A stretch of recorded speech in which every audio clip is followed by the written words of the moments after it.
ordered Wale Edun, the Minister of Finance, to come up with a draft. And a news came out yesterday. Not the news. There was a news, and another thing came out saying that there was debunked. Yeah, 100,000 naira plus. Put in that particular draft, but got debunked. But a lot will surely be discussed on the show this morning. I don't know how much a lot of Nigerians are expecting to have as a new minimum wage, but we'll look at that and more. I've got Punch and the Nation newspapers here. All right, I'll be taking stories from the Vanguard and the Nigerian Tribune. Let's get right into it.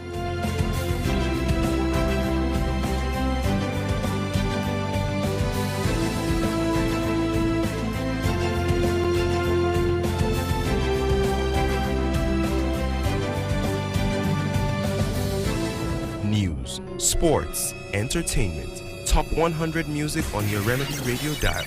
Solutions 93.9. Do not touch that dial. We start off with the Vanguard newspaper this morning. Heritage Bank customers count losses, wait anxiously for NDIC. We saw the post by Mercy Eke of Big Brother saying she has over 100 million naira in that bank. But according to reports, the bank said that most of the customers don't have above 5 million.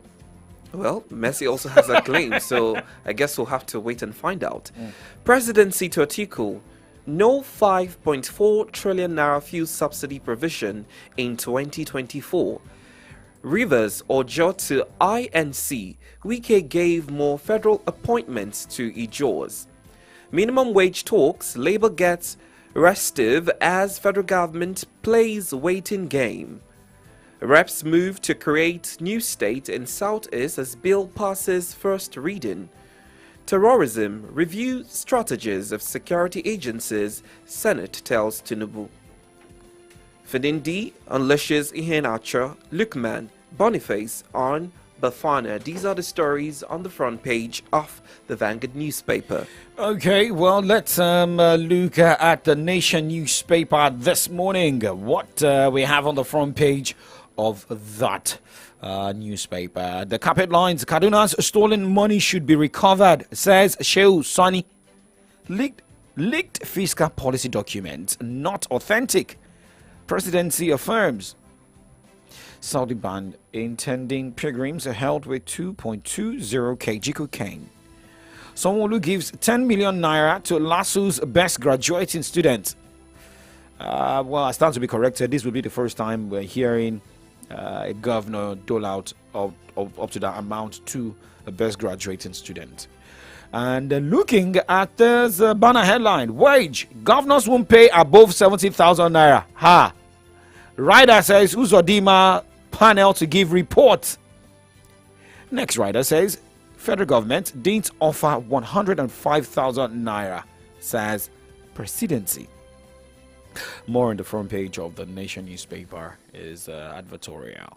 Okay, now let's move to the next headline and next newspaper this morning. And now to the Nigerian Tribune paper. 27th convocation, Sanwo-Olu gives LASU's best graduating students 10 million naira.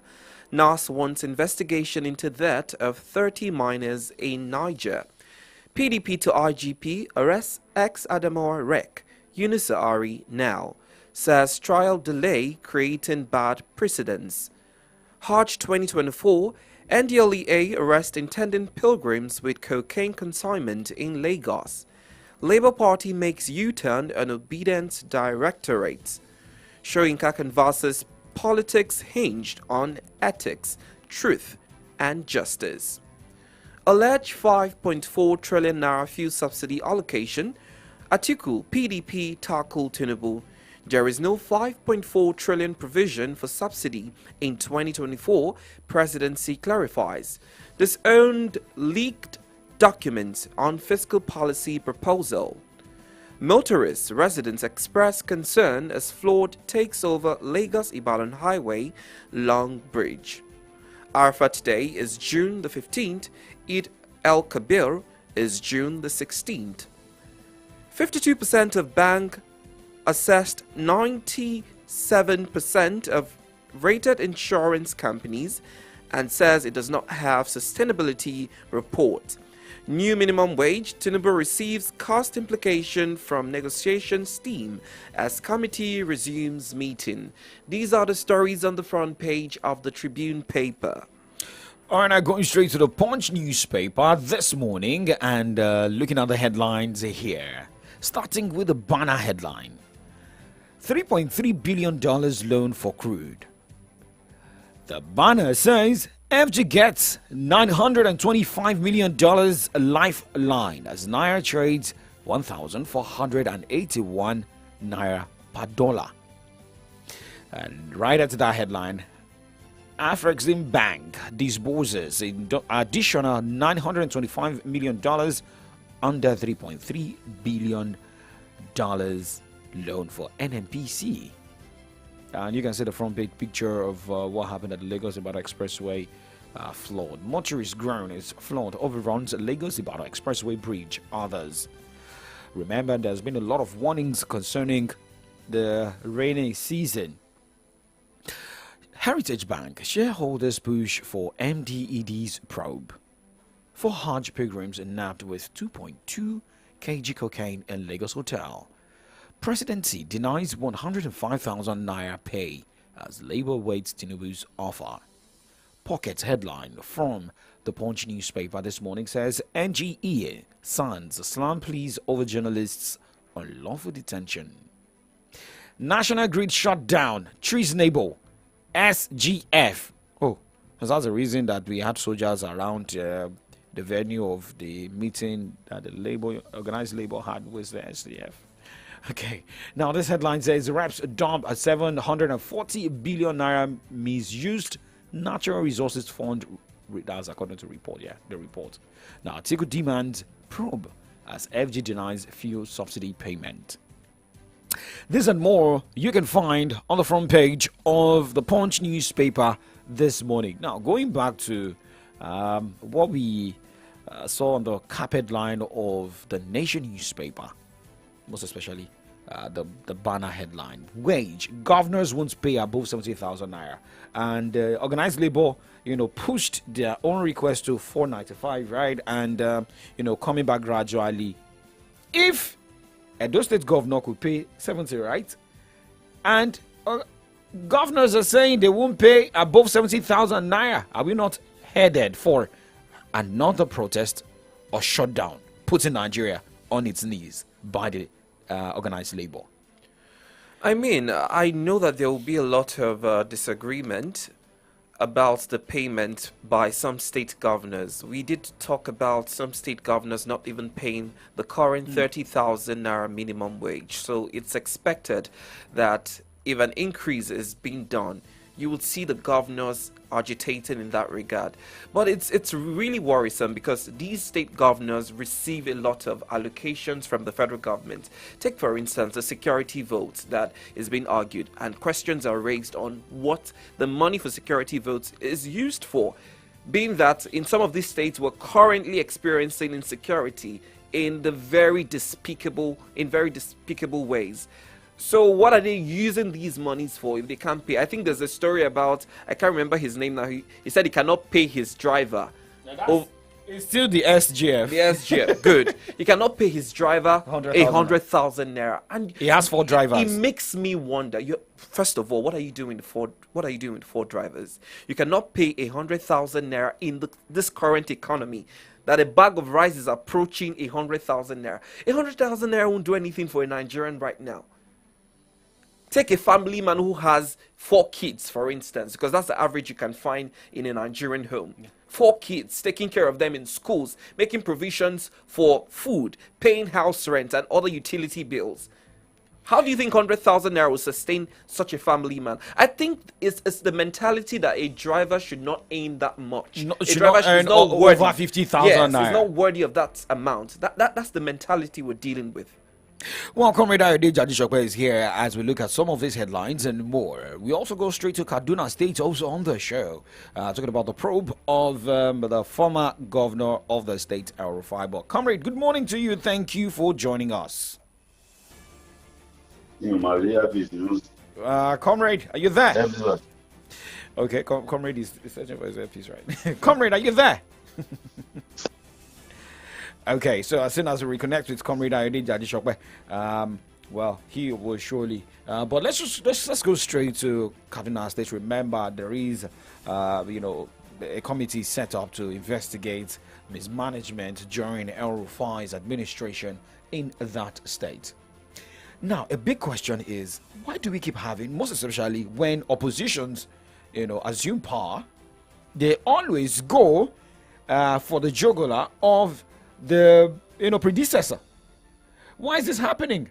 But let us hear from the man who is chairing that committee to investigate El Rufai's administration. I think it is a joke and also laughable for somebody to come over and say what the Kaduna State House of Assembly has done is scandalous and has no justification. We took time to go through the books, and present and past government officials appeared before the committee and gave testimonies. Everything we did in the committee was done objectively, and we also have records available. We are speaking with facts, and can assure you, personally, when I go through some of the issues that are bound in the last administration's activities, I was shocked myself. The plethora of loans, foreign and domestic, that were obtained or secured is such that nobody can ever imagine. People expect so much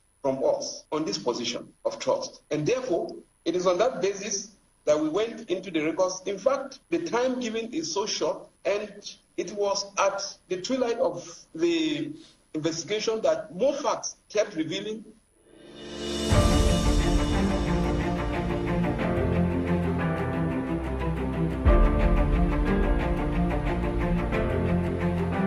Well, Henry Danjuma, who is the man chairing the ad hoc committee on investigating of El Rufai's administration, speaking there, who's also the deputy speaker of the Kaduna State House of Assembly. Comrade Ayode Jadishokwe, thank you for joining us. My pleasure always, my dear comrade brother. All right, thank God it's Friday, and finally yeah. you found your earpiece, but there's no problem. Let's go. So, let us start with the news yesterday. Wale Edo presenting, a draft of what the new minimum wage may look like.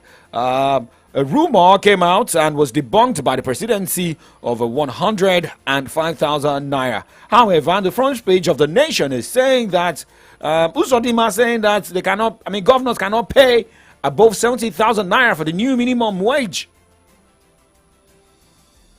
You see, when government says go and bring the president allegedly said you should go and produce a template.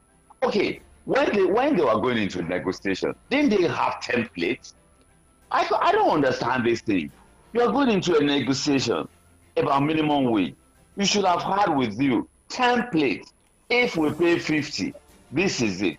If we pay 60, this is it. As for 70, as for 80, as for 90. And then, I don't understand. So they just went to negotiation. What was their mandate? What are they thinking? And I think it's just an attempt to play games. They are just playing games. They're just playing games. And the governor saying that they are not going to pay more than 70,000. That is the governor. But if the federal government says, even if they say 70, the federal government can still pay more than that. You see, it doesn't mean, they say it is minimum wage. It doesn't mean that is what you should pay. You can pay more than that. It is just the minimum wage. The governors have been identified as a problem. But honestly, thinking about 105,000, 90,000, we can't move from 30 to 90. I don't think government will offer more than 75. Federal will offer more than 80. Look, these things will have consequences. We should not deceive ourselves. And then who are the people that will pay? The medium-scale enterprises, will they pay? Are they in a position to pay? To pay the... Even I am told, I think it was Comrade Damola that said, university graduate, polytechnic graduates, and 20,000, and sometimes less, teaching in private schools. We should not deceive ourselves. We should deal with reality. Okay. Okay, even as at now, governors are saying 70,000. I am told that in some states, some are still paying 18,000. What are the labor unions in those states doing? It's absolute nonsense. Comrade, is there no way to enforce, state governors in paying this money so we can have a uniform implementation? Assuming the labor union reaches an agreement with the federal government, is there no way we can enforce that every state governor pays the new minimum wage? You see, it has to be enacted into a law. And when it is the law, any infringement of the law is an infraction. So there are consequences. Are there consequences prescribed in the law? I doubt it. It is just prescribed as minimum wage. No penalty for anyone that does not pay. Now, you see, I agree that those who live in Lagos and Port Harcourt, even Ogun State is not a cheap city, a state, especially Abeokuta, to live in. Even regarding food is expensive in Abeokuta. Abeokuta is virtually my home. Food is way more expensive in Abeokuta than it is in Ibadan. So places like Ogun and Abeokuta and Lagos State, Rivers State, and a few other states, the minimum wage cannot be the same thing with other states because the cost of living allowances in those places are higher. We see, the problem we have is that we are operating a federal union in a unitary way. You understand? Everybody should, but I hope we are going to be evolving gradually back to a federal union. Western Nigerian government paid better than the federal government in the days of regions. They paid their civil servants way higher than what the federal government was paying. That was why they attracted, Western region attracted the very best of the best brains into the civil service. You understand? So that is a major challenge. You cannot have those governors, even the 70, and many of them will not pay. It's a matter of time. And the labor unions have been telling me, labor leaders have been saying they will fight the governors, at least in some parts of the country, that they will fight the governors to a standstill. But the governors have one weapon. They will say, we will pay, but we cannot afford a wage bill higher than this. So workers in excess of social numbers will be retrenched. That is the weapon. We will see it as that is the weapon the governors will deploy. Okay. I mean, with what you said now, that some workers will be retrenched, and are we not going to get to that same stage with private organizations? If at the end of the day, the tripartite committee agree to maybe 200,000 naira minimum wage, are we not going to get to that stage? Because the Minister of Labour and Employment also made that assertion days ago, saying that it's like the labor is asking for maximum wage and not minimum wage, and it may get to a stage where more people will be fired. Well, federal government is not going to offer anything more than 80,000. That is it. That is even if they offer 80,000.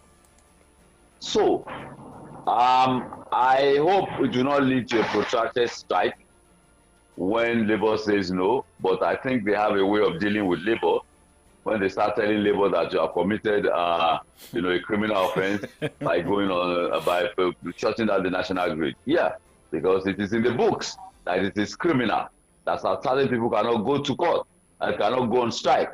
That they even flouted a court order and simply commit them to. So I think when they start, the government will engage in arm twisting. Trust government. They have all the apparatus of coercion. They will arm twist labor, and labor will back up. I don't think federal government will offer 80,000 minimum wage. There will be consequences. And who will pay? That is the big question. And just like you said, retrenchment. We should think of it has two sides. Okay, we want to take this, but will you get it? And if you get it, what are the consequences? We should seriously think about this thing. Okay. We should think about this thing. Talking about treasonable offense, for what the organized labor did, shutting down the grid. Do we say that the organized labor went too far. One. Then two, if they're talking about the national grid, we've not enjoyed the national grid for the past 2-3 years. So maybe the federal government should also focus on making the grid better. One, before talking about what the organized labor did. But first question is, did the organized labor go too far? Look, we cannot say they went too far. The federal government knew that the minimum wage law that was in use was going to lapse. They knew. It wasn't as if they were not aware. And people were saying, set up a committee, set up a committee. I think it was in February that they set up that tripartite committee. That committee was not enabled. You can set up a committee, you can make an announcement. That committee was not enabled until March. And then they were probably meeting once or twice a month. You understand? Why, for God's sake, why don't you say we meet one whole week every day in a month? You understand? You'll be able to do solid work. But if we meet today and we say we're going to meet in the next 2 weeks, the next week is ahead. So what did we say at the next meeting? And then somebody will be unavailable. And then they will say they won't report it. No, it doesn't work like that. But if you see, government that is the way of government. Government will delay and delay and delay and delay. Look, I'll give you a simple, straightforward example. We don't have that problem here. Issue of budget. In the United States, every budget here, you will hear that government is going to shut down because the Congress is not agreeing with the presidency. It is the presidency that presents the annual budget. Then they will have dispute. In fact, there are times they don't agree, and then they will have to go into emergency. They'll dovetail into an emergency. So it's always government way of doing things to force things through, blackmail people, and twist people. As regards the national grid and treasonable felony, you see, Labour did not go too far. I don't think Labour went too far. You see, occupational hazard. That is an occupational hazard of Labour leaders all over the world. It is occupational hazard. Well, of course, you know, Labour leaders, those who started Labour movement in Nigeria, people have been killed in demonstrations. People, since 1945, the first major strike, I think it was railway strike, that was headed by Michael Imodu, you know, that was made the man very, very popular. Michael Imodu. The man went to prison several times now. Went to prison several times. And all of these people that have been to prison. So they didn't go too far. They didn't go too far because, you see, you have to do something to get what you need and desire. And as for the national grid, you say we have not enjoyed the national grid. No, we don't need a national grid anymore. We were not operating a national grid. A national grid came as a result of military mentality that everything has to be centrally commanded and controlled. It is not healthy for power transmission. When we didn't have a national grid and sectoral, even what they call national grid now, transmits what engineers of OLADAPO told me is a radial transmission. Which means if you are transmitting from Lagos, from Shiroro to Lagos, and then there's a breakdown somewhere along the line, wherever that breakdown occurs is where power will reach. Everywhere else on that national grid, power will not go. We do not even have a backup. It's a single radial transmission. How do you do that? Why did we do that to ourselves? But that is the hangover, consequences of military dictatorship in Nigeria. We should decentralize. We should decentralize everything. Everything. Decentralized education, decentralized agriculture, decentralized policing, decentralized governance, everything. Decentralize it. Fair enough. Another flaw of government that Nigerians are currently debating and that should be considered as a treasonable felony is corruption. And it brings me back to the conversation of El-Rufai and the investigation currently happening with him. So my concern is there a reason we never reach closure when dealing with corrupt cases? Just a few days or a week ago, we're talking about Yahaya Bello, and we're yet to be done with that matter. And now we're on El-Rufai's case.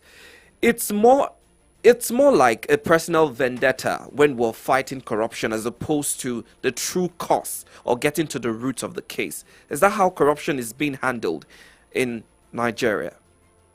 Let me make one thing abundantly clear to you. All over the world, I have seen corruption cases being pursued as a matter of vendetta.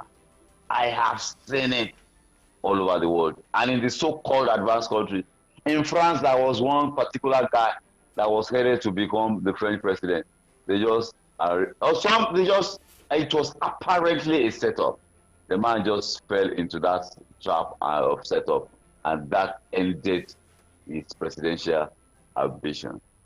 Of course, we know all the sex scandals and salacious stories about ongoing about Trump and all of that. And even the corruption cases or whatever are criminal cases against the is it Hunter Biden. You see, of course, the issue of Yaya Bello is not personal vendetta. Of course, he's claiming personal vendetta that it is that senator, that female senator from Kogi, that is ensuring that he's in trouble. You see, the issue of El-Rufai in Kaduna is unfortunate. El-Rufai was one of those who promoted the candidature and supported it all the way to election and fruition of Bola Ahmed Tinubu. But the dynamics of political power games around the president. Look, El-Rufai never wanted to be minister. He had to be persuaded to stay on. And the president nominated him long before anybody else for the power ministry, power and gas. And he was told to, and he had developed a 7-year power plan that would take us out of darkness. I mean, somebody who had been minister, somebody who had been head of Bureau of Public Enterprise, somebody who had been governor twice, and you now say he failed security clearance. For God's sake, that was simply political stuff. They said there were petitions against him for Kaduna. You see, and to now compound that, that was a lot of humiliation. But instead of El-Rufai himself going under and keeping his mouth shut, he started romancing opposition. The first salvo he fired was that we were still paying subsidy. Look, he had been governor for 8 years. There would have been cases, even if not outright corruption, there would have been cases, of failure to comply with extant laws and due process in public procurement, even if it was done in good faith. Of course, he gave approval. You understand? His red ink is on it as approval. When you start doing that, the friends of the presidency will instigate cases against you. And it is a matter of interest. Whose interest is it? So that is why El-Rufai is having issues in Kaduna. And he fought tooth and nail to install this governor. But for God's sake, El-Rufai should have kept quiet. People are sympathetic towards his case. The man was. But the people are saying El-Rufai is a dangerous ally. That it was Atiku Abubakar that brought him into the public space. And he wrote terrible things against Atiku Abubakar in his, he wrote one book, Accidental Public Servant. He said that Atiku Abubakar, among several other terrible things he wrote about Atiku Abubakar, that Atiku Abubakar depended so much on marabouts. You know who marabouts are now? Those malams that foretell the future. He said Atiku Abubakar was dependent on them so much, and they had told him that he was going to be president. That is why he's becoming a perennial presidential candidate. Among several terrible things he wrote about many other people. They say he's a dangerous person to have in the corridors of the presidency. Well, speaking of Atiku, it looks as though Nigerians are lauding his praise at this time because he's hell-bent on tackling the Tinubu-led administration. I mean, he's come out to say that the projected 5.4 trillion naira for fuel subsidy in 2024 is not existing. There's no provision for that. And this is something that we've heard over time that, the government of Tinubu did announce on May 29 that subsidy, we're not making payment anymore. The subsidy has been removed, but there are still claims that subsidy is still very, very much a part of this government. What do you have to say about that? Atiku Abubakar has to present himself as credible opposition. And you see, So he's not fighting for the somebody- good faith of Nigerians. He's acting as a watchdog, right? Look, it is, but whatever he does in that regard is in the interest of Nigerians. You understand? Okay, fair He's enough. keeping us informed, and he's keeping us. He's going to keep government on their toes. You understand? And we are informed. And people will say, this. You see, you know now we are. I mean, visual. This is practically visuals and audio visual. We hear him, we see him regularly. He's not going to constantly. Dubai anymore. Yeah, he's not going to Dubai anymore. So, and if he does that for 3.5 years, you know human nature. Okay, let's give this man a try. Let's give this man a try. So he knows if he goes to Dubai, and the next one is likely to be his last run. You understand? So he's working hard at it. But In the days of First Republic, a party will set up shadow government. At least Action Group did it. Yeah. And the MPC did it. Even if you are in opposition, you will have opposition Minister of Education that will be tackling any government policy on education, and ditto for other departments and ministries. So it is in the interest of democracy, and it is in the interest of Nigeria. okay, being the interest of democracy, interest of Nigerians, but this administration looks like it is more focused on, for the second term. I mean, just to finish in for first year in office and still has let's say 2 years to go and more. But will this help Atiku? And we are also hearing about merger. Although Obi came out yesterday saying that he's still an LP member. PDP came out 2 days ago to debunk the rumor of a merger. And don't you think that may also affect their calculations going into the elections in 2027? It is apparently clear that Obi cannot win an election. You see, what happened in 2023 was, I think God just wanted this Bola Ahmed Tinubu to be the president. If that Obi won at, in fact, I have information to the effect that everything was instigated, from certain angles, and that was why the party told me stood down for Obi. So if Batutomi had not stood down for Obi, all of this would not have happened. I think some mysteries. Just look at it. Why would Obi leave, PDP? If he had stayed in PDP, we won't be talking about Bola Ahmed Tinubu presidency anymore. And things happen that you cannot explain. And I think that was one of those situations. Okay. You don't rule it out. When they are saying there is no merger, don't mind politicians. We know them now. Don't mind them. Okay. So now let's talk about what is currently trending right now. Days ago, we heard about the payment of Hajj by state governors, sponsoring and saying that's always a means of corruption and the likes. And there is a headline that is also on Punch, same as other papers this morning, where Hajj pilgrims were nabbed with 2.2 kg cocaine in a Lagos hotel. This has been a story. I mean, people go to Hajj for holy pilgrimage. But why are we seeing this? Why is this coming up at the moment? You think people go to Hajj for religious purposes and Jerusalem too? Somebody years ago went to Jerusalem, this pilgrimage, and as soon as he came back, he came to me and he said he wanted to go to Jerusalem again. I didn't ask him why, because I got the understanding instantly that instead of a spiritual journey, he went virtually on an excursion. And as soon as he came back, he realized that he went on an excursion rather than a spiritual exercise.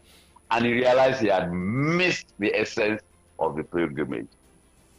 So this happens to people.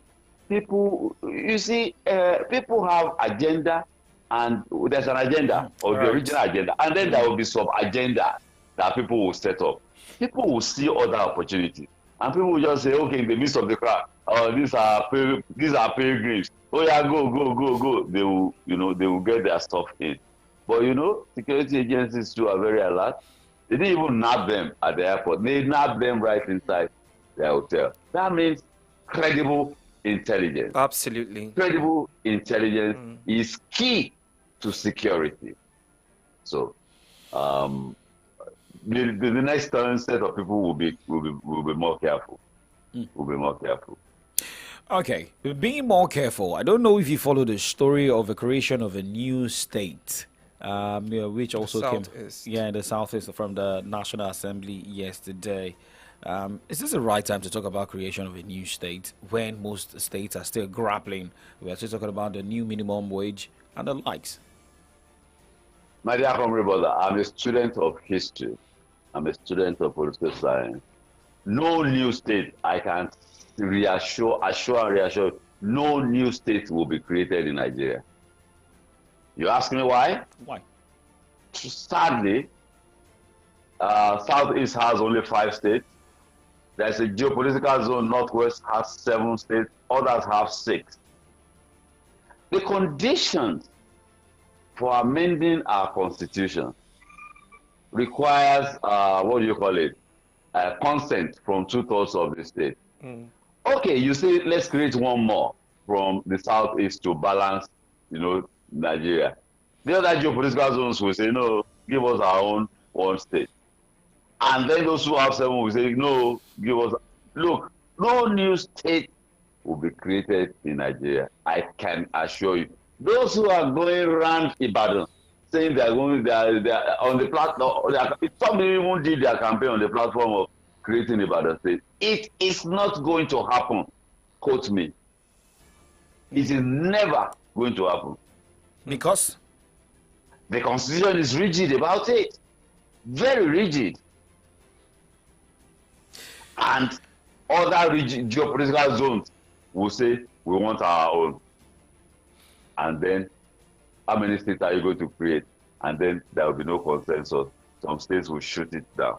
And that will be the end of it. No new states will be created. And just like you said, states are struggling to pay salary.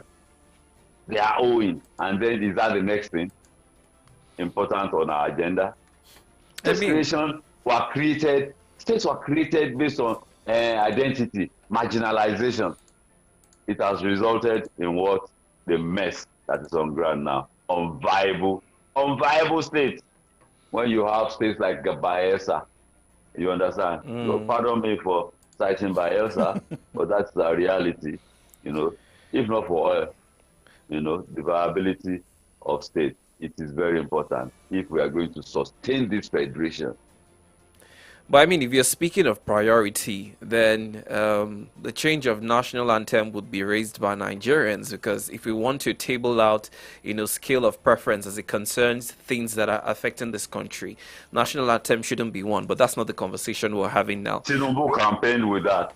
Don't forget. Actually, he did mention it, but I mean, priority again. He's fulfilling the campaign promise. Let's end with PDP to the IGP saying that they should arrest the ex-Adama Rec Unisari now because the delay is causing or setting up bad precedents. We know that some states will soon have, elections, and I think that's where the bad precedence is coming from. If they don't do it, if they don't do it now, it will mean that we might be surprised. Another state rec will come out and announce a result before the official announcement. So what do you make out of that? To me, the story is that the man has played Nigeria. I think that's the biggest story. You see, certain things happen. A man goes to announce results of election without figures. And he was in that state for days. The police commissioner was there. He should never have left that hall. I mean, he was not authorized. Maybe the police commissioner knows that the man was not authorized to announce. He was not the returning officer. It's not as if the rec in that state, what do you call it? The police commissioner and the DSS director, they didn't know that. That the man was not authorized to announce results of election. And then they sit there. They were there seated with him when he was announcing election result without figures. He announced that somebody won, and he did not announce figures. And they were there. And he was in that state for days. And then he was flown out of that place in a private jet. All this, if you think that people don't know, they know now. And the man was arraigned. And then they said the man has fled Nigeria. Well, I will show you that. At first, they said it was granted administrative bail. And so maybe, because even INEC has sued him to court, so maybe INEC should know his whereabouts. Well, these things are, of course, INEC ought to know his whereabouts. But he's such a man. You tell him, you understand? And if he makes any attempt to leave, then you can clamp down on him. But apparently nobody is telling him. But the man that went and announced live on air results of election without figures, and the DSS director and the state commissioner of police, they were there. I mean, to get clearance, you have to produce a manifest of your passengers before you're allowed to take off. So you had collaborators, basically. Apparently, in high places. Abba, it's highly ridiculous. It's just like Adubairo flying into Kano at 4:30 a.m. Who gave him clearance to fly at 3 a.m.? Who cleared him to land? All these things are collaboration in high places. We should not deceive ourselves. Well, comrade, thank you so much for such in-depth analysis on the major stories that made the front pages of our Nigerian newspapers this morning. We do appreciate your thoughts and contribution to the conversation. Thank you very much. I do not take this platform for granted. Thank you. God bless you. All right, God bless Nigeria. God bless Nigeria. Enjoy the weekend. Amen. Amen. And you too. Okay, spend wisely. All right, Comrade Ayodi Jadishokwe there with his analysis this morning. Remember, you can also be part of the program. We're live on Facebook, live on YouTube, Solutions 93.9 FM. Post your comment on our Facebook fan page. Let's get your reaction. You can as well send us SMS or WhatsApp messages straight to 0904 422 2939 via X. Tweet at us at Solutions 939 FM. At Solutions 939 FM. We have a message on our Facebook fan page this morning, and that is coming from Oluwaseun Ruth this morning, and that is concerning the new minimum wage. Now, according to Sean Ruth, she says the governors should be allowed to negotiate on their own because the financial capacity of each state differs, and I still want to believe that the Oyo state government hasn't defaulted at the payment of salaries and pensions for the workers because they negotiated with the workers themselves. Okay, that's a message here. All right, you can call into the studio with the number 0904-422-2939, 0912-222-2939. Demola says the release of a new minimum wage being debunked by the presidency is somewhat unbelievable. There is no smoke without fire. And for people starting to say the increase in minimum wage will lead to the increase in the prices of goods and commodities, you're playing right into their hands. Now they will use our word and cripple the NLC and TUC arguments. Please, let's stop and wait until there's an announcement of a new figure. All right, another message here from Soma says the NLC and TUC leadership. Okay, thank you. They are not a bunch. They are fighting for a good cause. So let's leave it at that. All right, another message here says 105,000 naira is not actually a bad idea, but the question is, would they be willing to pay that amount, especially for state governors who are yet to pay 30,000 naira? I think it's very commendable what the Edo state government is doing, already kicking off with 70,000 naira. It set a good precedence for other governors to follow suit if they actually have the best interest of Nigerians at heart. Okay, so do you still have for more comments, because a lot of Nigerians are still reacting to the national grid shutdown treasonable by the SGF. So someone is saying here, that is coming from Well, let me just look at this. Lincoln Mass on X is saying National Grid shutdown is treasonable according to Akume. While looting of Benue State and federal treasuries in the name of occupying political offices are great acts of nationalism and uncommon patriotism, isn't it? Statements coming, the unmistakable influence of looking at that, and someone saying that, well, if shutting down of National Grid is treasonable, then please arrest the labor union or TUC. Okay. And someone is saying that Patrick is saying, look at the man that cannot pay his drivers a living wage but wants to use them as slaves, talking about treason. But if you look at this, how many drivers should a politician have? And one is, who should be paying? Is it him or the government? Why should the government pay for his driver? He employed the driver, so he should pay for that. It's not part of his So how many cars are you meant to have? He can have as much cars as he wants to if he can provide for it without, taking the money off the government. So meaning he shouldn't have come out to say that he couldn't afford, he cannot afford 100,000 naira for his drivers. I think it's just belittling his drivers. I think it's just a mentality where you think people who are uneducated should not earn a particular percentage of money. Let's find out who this caller is.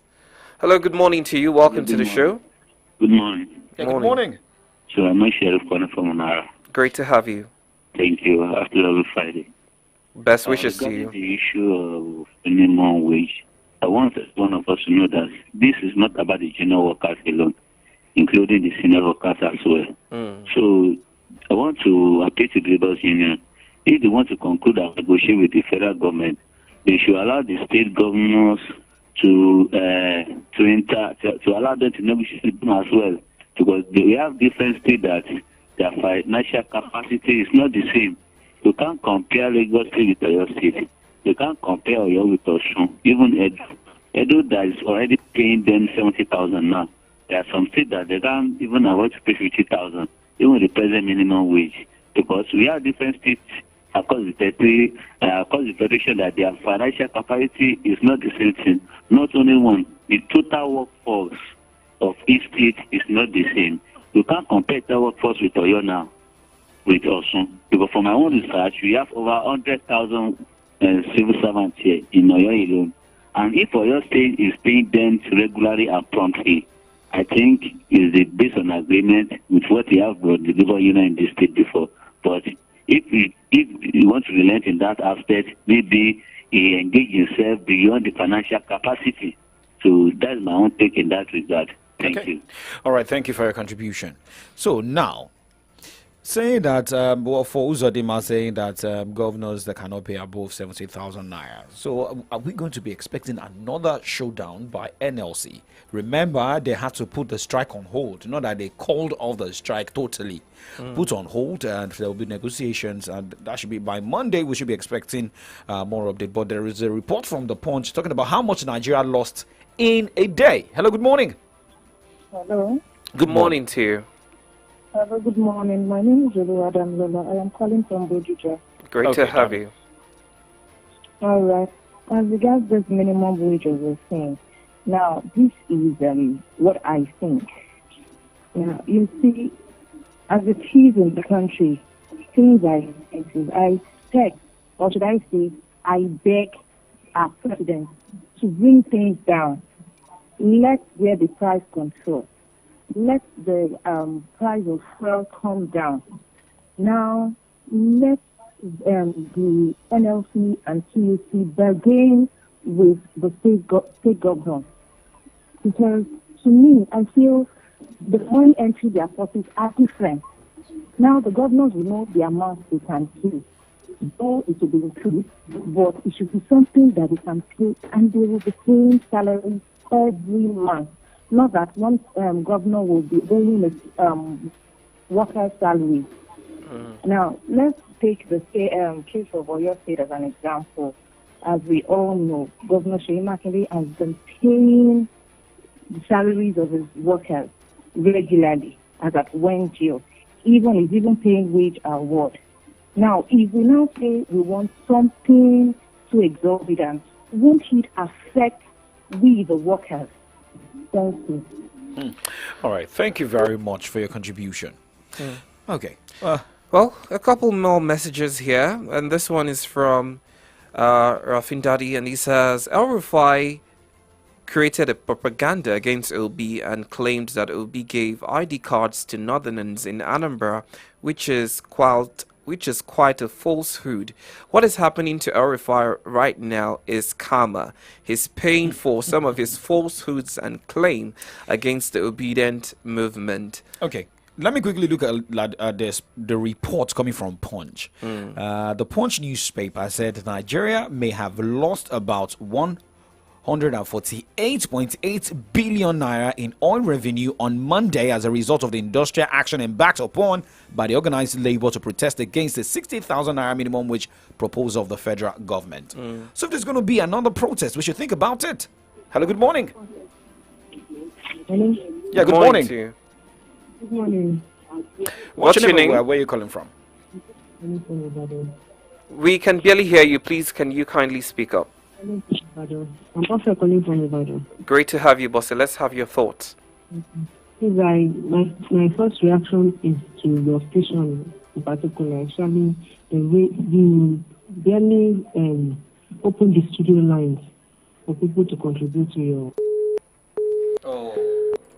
That should be a network. I think we get what you're saying. She's saying that we don't open the studio lines for people to call in. Most times we don't, because if we're pressed for time, we might be unable to do that. That's why we're doing it today. Fridays are usually open mic, so we get to open the phone lines for everyone to call in. At least we still have 3-4 more minutes. So if you would like to call in, the number is 0904-422-2939 or 0912-222-2939. Good morning to you. Hello, good morning. Hello? Hello? Hello? Okay, we can hear you. Please go ahead. You've got 60 seconds.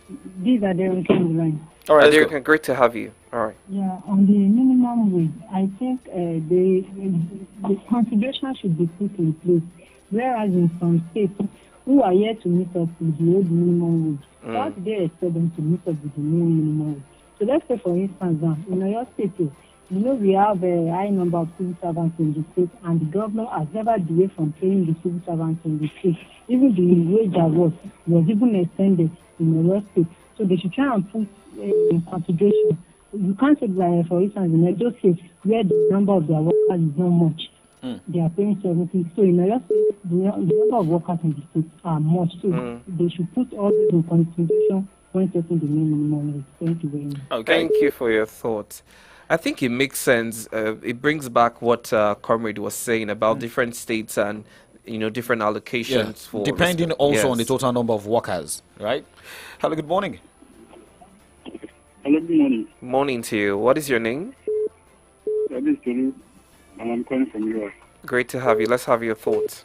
Yeah, thank you. I think I share the same sentiment with the last caller that states should also be allowed to negotiate on their own because the financial capacity of each state differs.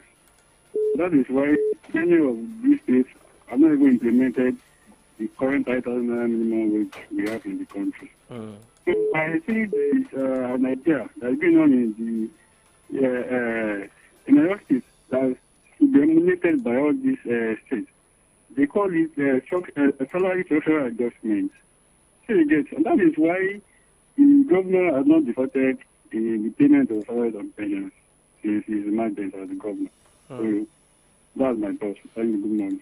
Thank you very much for your thoughts.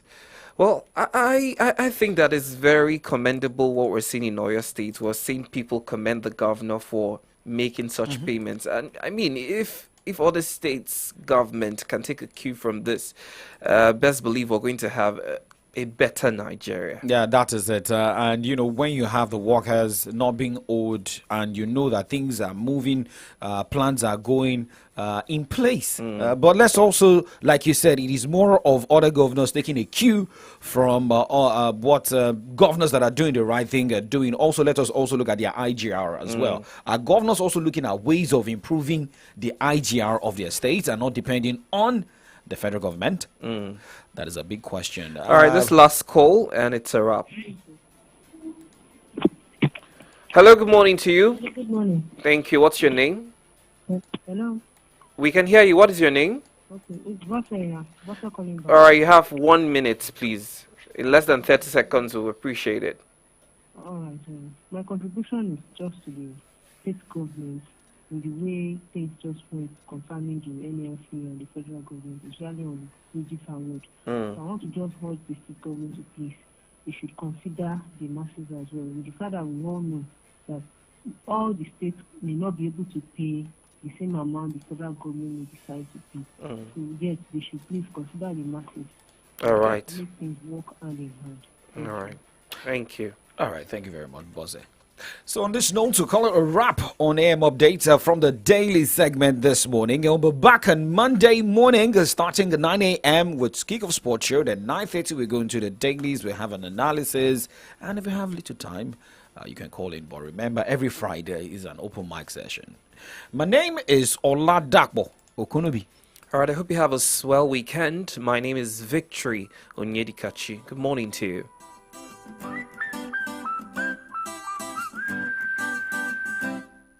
I walk, I don't get tired.